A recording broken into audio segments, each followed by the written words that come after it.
ભુજ તાલુકામાં હીટવેવની આગાહીને લઈ સાવચેત રહેવા અપીલ કરાઈ।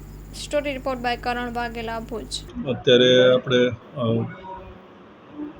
જે હીટવેવની આગાહી છે 5-6 દિવસ માટે, તો તમામ જનતાની સાથે જે ટીબીના દર્દી હોય કે HIV દર્દી હોય કે કોઈ પણ બીમારીના દર્દી હોય એને પણ એટલી જ કાળજી રાખવી પડે જેટલી સામાન્ય માણસને રાખવી પડે।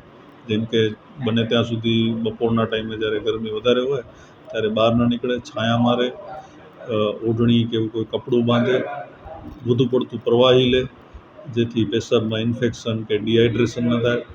અને જો કોઈ એવી સાઇન સિમ્ટમ જણાય કે ગરમીના કારણે ચક્કર આવે છે કે પગની અંદર ક્રેમ્પ્સ કે મોઢું સુકાતું હોય તો એવા સમયે તાત્કાલિક 108 કે કોઈ પણ એમ્બ્યુલન્સનો સહારો લઈ નજીકના પ્રાથમિક આરોગ્ય કેન્દ્રમાં જઈ અને ORSનું ફ્લુઇડ્સ અથવા તો જરૂર પડે તો ત્યાંના જે આરોગ્ય કર્મચારી ડૉક્ટર્સ હોય એ બોટલ પણ ચડાવી આપે। પણ આગોતરું ઝડપથી જ સાઇન સિમ્ટમ જે ચિહ્નો છે હીટ સ્ટ્રોકના એ ઓળખીને જો નિદાન એનું વહેલું થઈ જાય તો અવશ્ય એને આપણે જે અનવોન્ટેડ આઉટકમમાંથી આપણે એને બચાવી શકીએ। અત્યાર લગી કઈ પ્રકારના ટીબીના જે કેસો છે એનામાં વધારે જોવા મળતો હોય છે અને સાથે બહારથી પણ લોકો આવે છે, તો એને કઈ રીતે આપણે એક અપીલ કરીશું?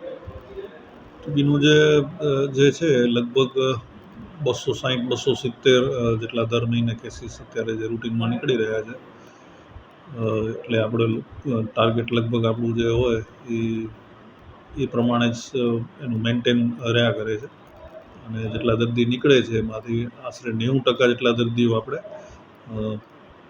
મફત સારવાર અને મફત નિદાન સરકારશ્રી જે દર મહિને 1000 રૂપિયા આપે છે અને એને જે નિક્ષય પોષણ યોજના અને પ્રધાનમંત્રી ટીબી મુક્ત યોજના હેઠળ લોકોની સારવાર કરી અને 90% દર્દીઓને આપણે સાજા કરી રહ્યા છીએ।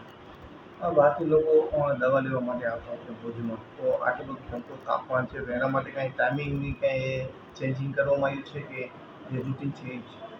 રાત્રે તો સવારના 9 વાગ્યાથી ચાલુ કરીને સાંજે 6 વાગ્યા સુધી ડિસ્ટ્રિક્ટ ટીબી સેન્ટર ખુલ્લું જ હોય છે।